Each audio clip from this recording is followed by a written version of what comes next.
So my Google Pixel 4 just came in today, and I've actually been able to spend the last couple of minutes working around with it and just testing it, transferring all of my data to it, and I do have some opinions right now. However, the full review is still pending since I just got this. I'm going to have to prepare a full analysis for you guys and myself. Now with that said, I would like to share my first impressions with you and a small glimpse at the actual retail packaging that you probably haven't seen up until now. Spoiler alert, the Pixel 4 doesn't come with a case. With that said, let's begin.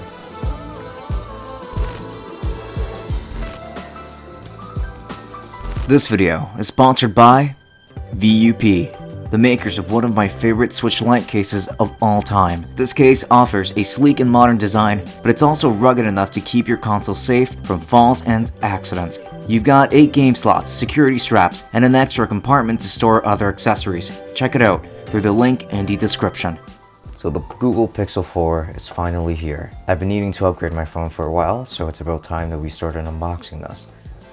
So in typical Google fashion, there are going to be 2 little pieces of tape that you would just be able to pull in order to be able to open up the box. You actually don't have to use an unboxing knife as I normally would for this sort of thing. So this here's the retail packaging. This is what everybody else should be seeing. So now, lifting out the box, and there it is. I ordered the smaller Google Pixel 4 spot here, and there it is. Feels a lot like the normal Google Pixel, or the Google Pixel 2 I should say, which is the phone I'm upgrading from. They don't seem very different when it comes to size. In fact, they're almost identical, which is great because I really like the size of this phone. Now the screen is just a lot bigger. Now I'm just going to remove this piece. I've been seeing so much coverage on the oh so orange color and the white color, but I really wanted the black one since I do prefer black phones in general. And even though this is a glossy phone, it looks gorgeous and it feels so much nicer in hand than I was expecting. The corners are matte. I was expecting this to be maybe a glossy metal, but that's okay because the phone actually looks great. It looks much better in person than it does in videos, and I was afraid that it wouldn't look so good. Now underneath, let's see what else we can find. SIM ejection tool with some instructions and warranty stuff, a USB-C to USB-A adapter. Since I'm transferring my data from one Pixel to another, it's perfectly fine. I don't need to use that adapter.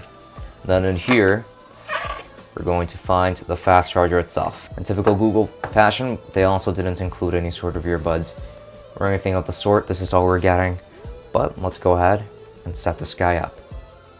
So what you saw there was just a relatively simple unboxing process. It was still pretty good. Google is still good about packaging their stuff and how they present their products. So I'm always happy about that. I've been able to play around with the Pixel 4 for just a little bit today. I did get the smaller one. I got the black one.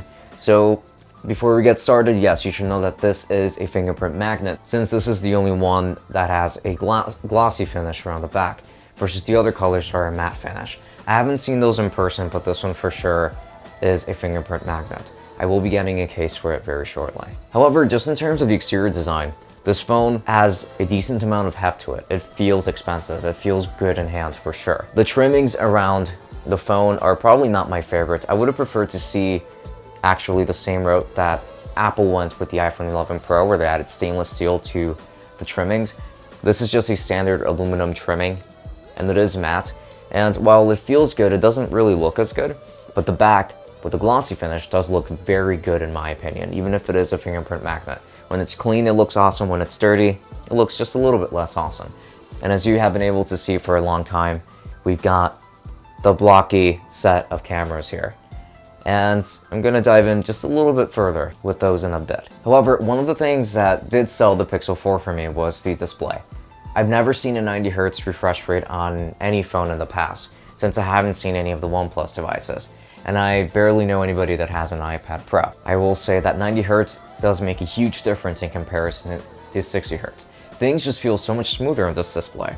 And one of the first things that I did, since this refresh rate is adaptive, and the phone will decide shows you 90 Hz, and when it shows you 60 Hz, most of the time it will stay at 60 Hz, which is a bit of a bummer.